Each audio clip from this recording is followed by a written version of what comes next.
They don't want men to have self-esteem.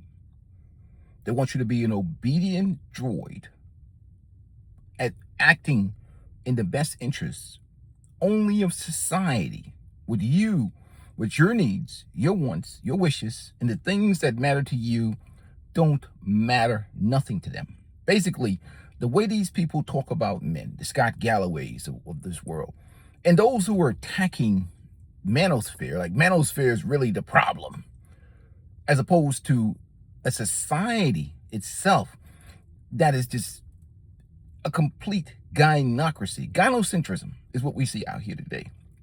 And the men are not cooperating.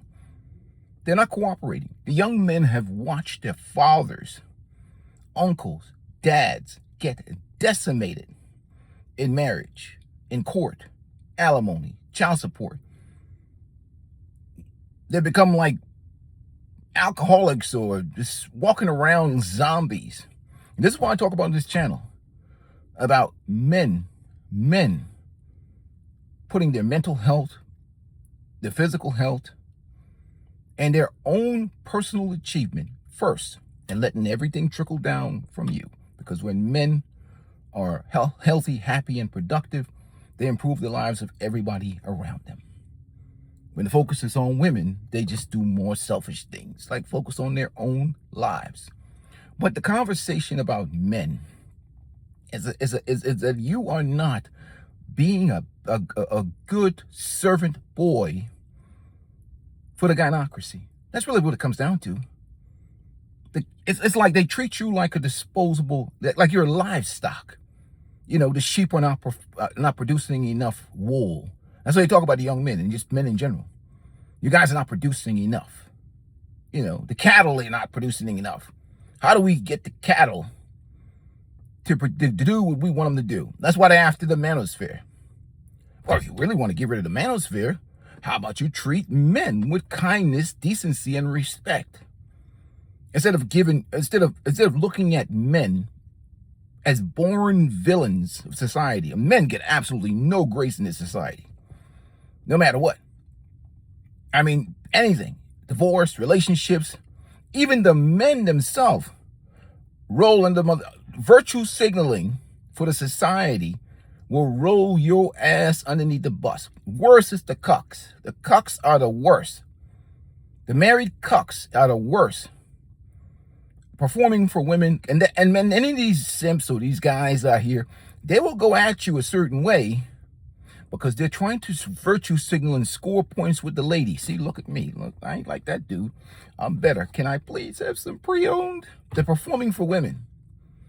The panderers. And I had a conversation with just in the chat. They said, well, the manosphere men hate women. No, they don't. It's the panderers that hate women. Think about it like this. What greater enemy that you have than somebody who lies to you every day? Because it keeps you stuck in a state of arrested development. Sometimes the best achievements you can have in life is people who tell you the truth. They tell you what your failings are so you can acknowledge them and absolutely take action to fix them. But if somebody tells you you're wonderful and great and it's everybody's fault all day long and they're only doing it to make money, they really don't like your ass. They're just pandering to you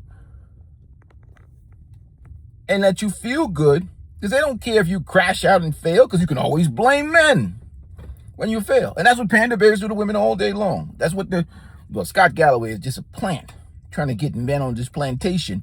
But we never talk about any reciprocation towards the men. We never talk about any incentives, because men respond to incentives and guys are looking at the return on investment. And then I'm like, what the hell? Hell no.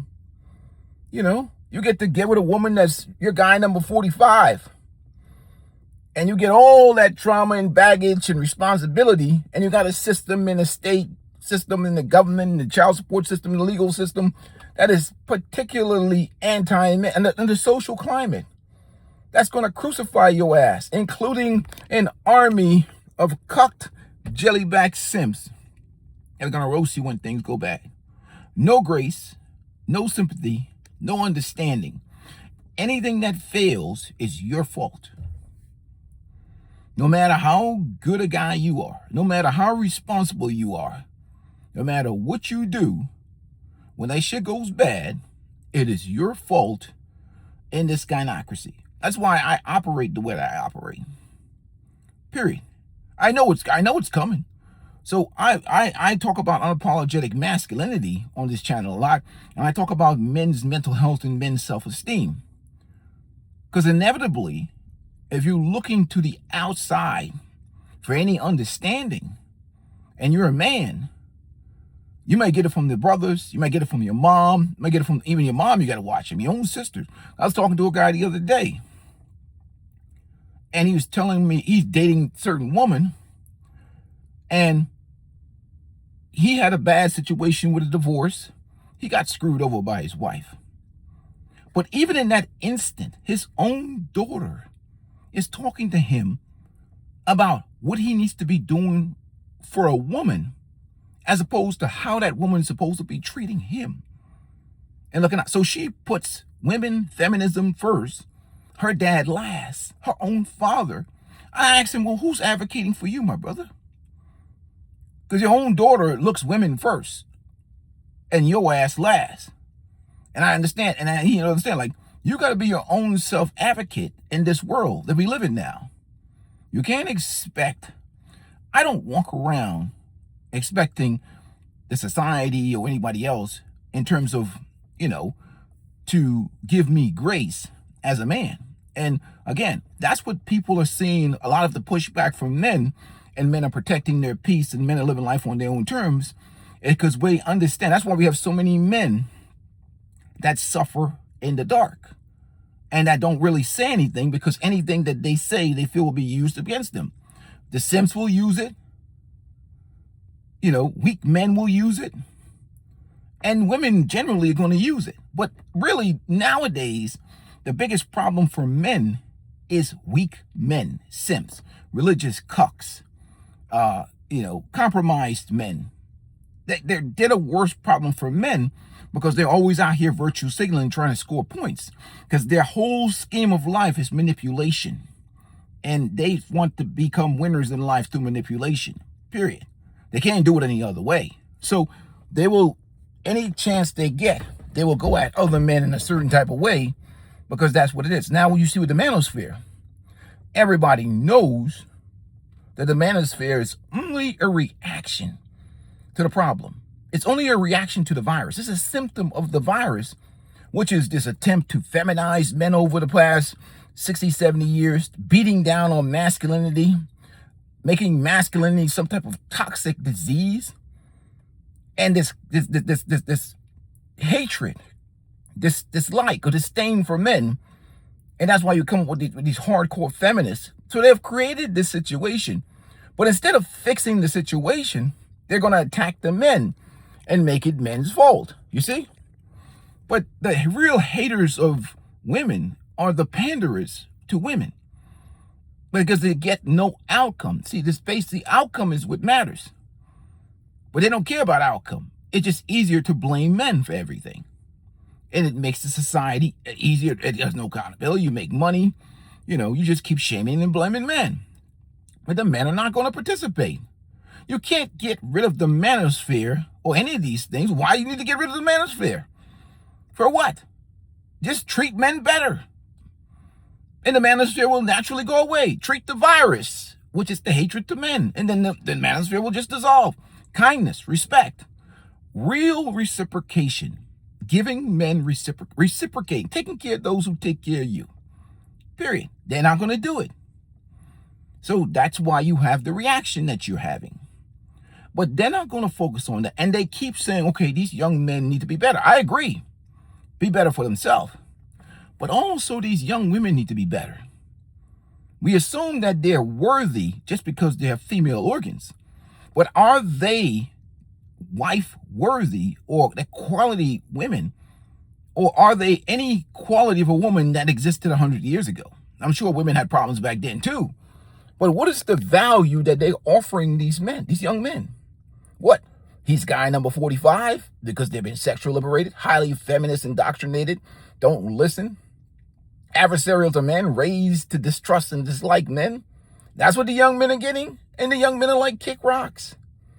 I hear you, Scott Galloway, but they realize that you just look at them as livestock. And the livestock are not performing. So they're like, hell no. I'm not signing up for that deal. Men respond to incentives. They calculate return of investment. They calculate incentive. They calculate all these things. We're logical creatures. And that's what they don't want. They don't want men with self-esteem. Men with self-esteem is hard to manipulate. Then men with self-esteem are going to start asking questions. What's in it for me? What's in it for me? What, hold on. That's why I don't want to have a conversation about, that's why I have a problem with some of these PUAs and these dating coaches and relationship. This conversation about how to get box is lost in this. It's just a lost conversation. I want a box. You want to get box? $30 get box. Nah, that's what conversation for me. I'm like, they're all prostituting it anyhow. And I move on to, how are you supposed to be treated for your masculine sacrifice? How are you supposed to be taken care of? Substantive things, not about getting pre-owned. You got to elevate to another level. How are your men supposed to be treated and respected? The ones who are doing the right thing. That's what I want to talk about. And that's where the conversation is lost in the sauce, and they don't want to talk about that, you see? So they don't want to talk about these things. They want to keep the conversation on low frequency bullshit. And that's where you lose guys like me. I was like, hold on. You're not really caring about the young men. You just want them to be good cattle. But you don't care about the humanity of them. You care, well, they're not performing much. Beat them with a stick. Not that they shouldn't perform. They should perform for themselves as individuals. And that should trickle down. If they want to add to it, add a woman or add whatever, go ahead and knock yourself out. But at the end of the day, they're not cattle.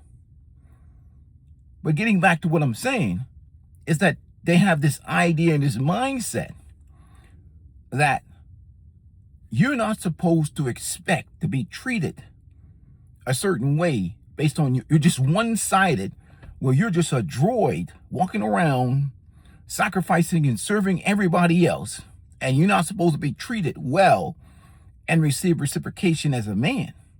And that's why it falls on deaf ears, and that's why men like, kick rocks. That is an unfair arrangement. There's no, men made sacrifices, but men also receive respect and honor in return. And respect comes down to the way you're treated and how you're taken care of for your sacrifices. But when you have a one-sided situation where men are expected to do everything all and take all the responsibilities, and they want men to hold up these traditional roles in life, when the women are nothing traditional. And this is not a slight against the women, but ain't nothing about you is traditional. So you have a traditional expectation for non-traditional women. The men ain't traditional. The women aren't traditional. So what are we talking about tradition for? Modern women, modern men. So the adjustment in the culture, it has to be made, because we're dealing with an environment where nobody's traditional anymore, really. You're asking men to hold on to a social contract that does no longer exist, dealing with a woman that doesn't respect manhood or masculine authority, and you want these performances to be purely this man carrying the burden for women that don't even respect or like men in 2026. Forget about that. That's not going to happen. So they can attack the manosphere and all this other shit. The reality on the street and in everyday life, if that doesn't change, then nothing is going to change. Period. You can advocate and lobby Google and all these other places and YouTube and Instagram and everything else, and you can get rid of all these talking heads. But if the reality in men's life doesn't change, the reason why the manosphere exists is because what these guys are talking about resonates with the men. It resonates with them. They understand they're in a situation where many times that it's a no-win situation, and the only way to really win is not to play the game by the set rules that you have. So unless you deal with the issue of a lack of reciprocation, respect, and kindness, And this demonization of men and how men are treated in society, to institutions, to rules, where you've spent the last 60, 70 years pushing down on men to uplift women and empower women, while increasing the environment of maximum freedom and expression for women, liberation for women, and just trying to restrain men to some social or traditional rules of the past for a woman that's no longer traditional. And that's the fundamental problem where everything fails, is that the guys are doing a calculation. They're calculating the math. They're calculating the cost. They're calculating the values gained. And it's like, well, shit, I'm better off on my own. That's what the young men are saying. I'm just work, save my money, invest. I'm better off on my own without that thing, because now you're saying that I should take on a load. A woman that's constantly measuring she washed the dishes 5 days a week, and I got to, she's like, well, he needs to wash the dishes. They're measuring, because in their mind, any types of service to a man is considered oppression. It's a feminist. You want men to marry feminists because they see serving men as oppression. But even though that man is serving her every day and sacrificing every day, so you want the young men to get with feminists. And they're like, hell no. Even old men, they're like avoiding these feminists like crazy. Look at me, I'm about to take a walk in this beautiful park. I can recognize a ball-busting feminist from a mile away. I'm like, hell, I'm sweet to them. I'm nice to them. I treat them with kindness. But that's an insufferable human being in the distance, in the long term. And somebody is always measuring. Like even a guy married to a feminist, she's always measuring, like, oh, you can't let him feel like he's in charge. So let me go and undermine him this day and that day. Because oh yeah, because there's a persecution mentality, and when a person has a persecution mentality, or raised in an environment to believe that they're a victim, they're never going to be at peace, living in a traditional sense or in a structured environment with a man, because they're always looking at you and measuring you according to this idea, this mentality, that if they allow you to have too much authority or allow you to lead in a certain type of way, it's going to end up in a situation where they're abused because you are a programmed monster, because you're a male.